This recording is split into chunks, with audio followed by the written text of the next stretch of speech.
Welcome to Weekly World News on Spring Nectar TV, brought to you by Vibha Ramesh, Los Angeles, United States. First, the top headlines. Deadly shooting in Buffalo, New York. Rally on abortion rights. 6 Memorandum of Understandings signed between India and Nepal. Modi calls for reformation of vaccine approval process. Sheikh Mohammed takes over as president after the demise of his brother. COVID catastrophe looms high over North Korea. Wickremesinghe elected as Sri Lanka's new Prime Minister. Moving on to news in detail.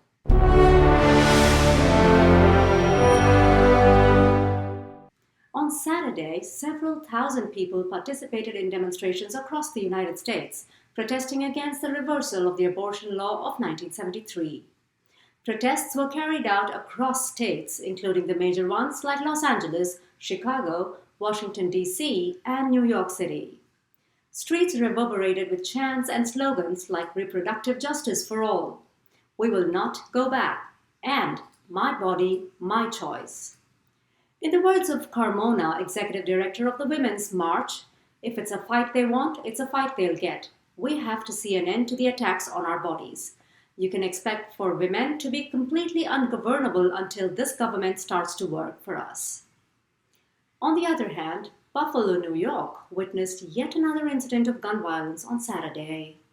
News has it that a teenager opened fire at Tops Friendly Market on the afternoon of Saturday, taking away the lives of 10 people. According to officials, the incident was racially motivated. Sources said that of the 13 people he shot, 11 were black. Said the city police commissioner at a news conference. He exited his vehicle. He was very heavily armed. He had tactical gear. He had a tactical helmet on. He had a camera that he was live streaming what he was doing. Commenting on the incident, Buffalo's mayor said, "This is the worst nightmare that any community can face, and we are hurting and we are seething right now. The depth of pain that families are feeling and that all of us are feeling right now cannot even be explained." Meanwhile, U.S. President Biden confirmed the full-time deployment of 500 U.S. soldiers in Somalia. Officials remarked that it was an abrupt and sudden transition to a rotational presence. Since then, Al-Shabaab, the terrorist group in Somalia that is Al-Qaeda's largest, wealthiest, and deadliest affiliate, has unfortunately only grown stronger. It has increased the tempo of its attacks, including against U.S. personnel. Moving on, India's Prime Minister Narendra Modi made a one-day visit to Nepal, where the two countries signed 6 memorandums of understanding. The primary goal of his visit was to foster the hydroelectricity project. The agreement for the same was signed by the Managing Director of Nepal Electricity Authority and the Chairman of India's Sutlej Jal Vidyut Nigam. Meanwhile, on Thursday, Modi urged the UN agency to reform its vaccine approval process with the goal of ensuring stability of the global supply chain. To that end, he addressed the issue during the second COVID summit, where he stated, World Health Organization must be reformed and strengthened to build a more resilient global health security architecture. We also call for streamlining WHO's approval process for vaccine and therapeutics to keep supply chains stable and quite predictable. News has it that this request comes amidst an existing dispute between India and the World Health Organization. Scientists and climate experts believe that the deadly heat waves in the northwestern region of India were greatly influenced by the climate crisis. According to them, the heat wave phenomenon that used to scorch the country once in 300 years is now 100 times more likely to happen once every 3 years. Their analysis was revealed as the capital reeled under a record high temperature of 120 degrees Fahrenheit. A Met official remarked that spells of heat wave always have been a feature of the region's pre-monsoon climate during April and May. However, our study shows that climate change is driving the heat intensity of these spells. Over to the UAE, former president of the 7 Emirates, Sheikh Khalifa bin Zayed Al Nahyan, passed away on Friday at the age of 73. The UAE shut down businesses across the Emirates as it observed 3 days of mourning. Sheikh Khalifa is succeeded by his brother Sheikh Mohammed bin Zayed Al Nahyan, who was unanimously elected by the leaders of the 7 Sheikdoms. Said Dubai's ruler Sheikh Mohammed bin Rashid Al Maktoum, We congratulate him and we pledge allegiance to him, and our people pledge allegiance to him. The whole country is led by him to take it on the paths of glory and honor, God willing. And in North Korea, COVID is spreading rampantly as the country recorded close to 300,000 new cases and 15 fatalities on Sunday.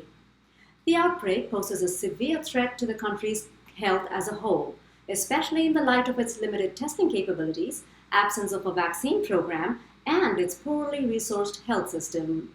News has it that although the country has embarked on emergency measures to curb the spread, Pyongyang has still not conceded to bringing in international vaccines. The Korean Central News Agency reported that all provinces, cities, and counties of the country have been totally locked down, and working units, production units, and residential units closed from each other since the morning of 12 May, and strict and intensive examination of all the people is being conducted. As the total number of cases rose to nearly 1.5 million, experts opined that prompt action to provide drug treatments and vaccines should be undertaken lest the country falls victim to a catastrophe.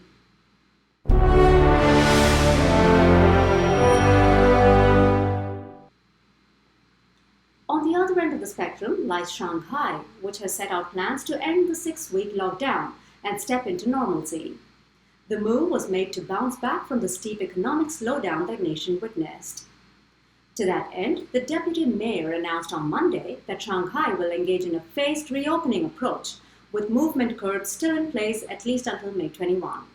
She remarked that from June 1 to mid and late June, as long as risks of a rebound in infections are controlled, we will fully implement epidemic prevention and control, normalize management, and fully restore normal production and life in the city. According to analysts, economic activity is looking upward in May, and the move to end lockdown, as well as initiate stimulus measures from the government and central bank, would accelerate the economic progress. Over to Sri Lanka, 5-time Prime Minister Ranil Wickremesinghe swore in as Prime Minister following the resignation of Mahinda Rajapaksa. He won the election with a majority of 160 out of 225 votes.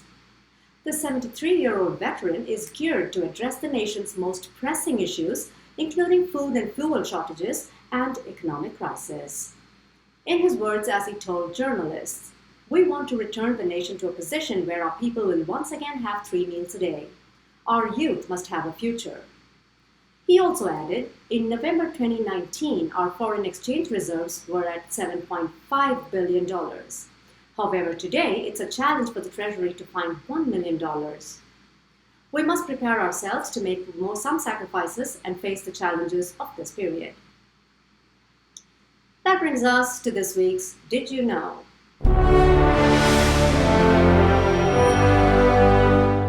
Did you know of the existence of a secret silo that is host to almost every kind of crop seed in the world?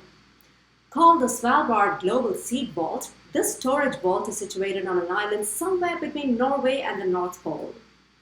As this region possesses an extremely conducive climatic condition, it is perfectly suited for permafrost cooling, that too, naturally. So what's the objective of such a vault?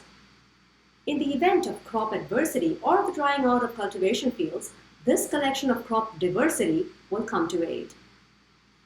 On that note, I bring you to the end of this week's news bulletin. I'll see you again next Friday with more world news on Spring Nectar TV. Stay safe.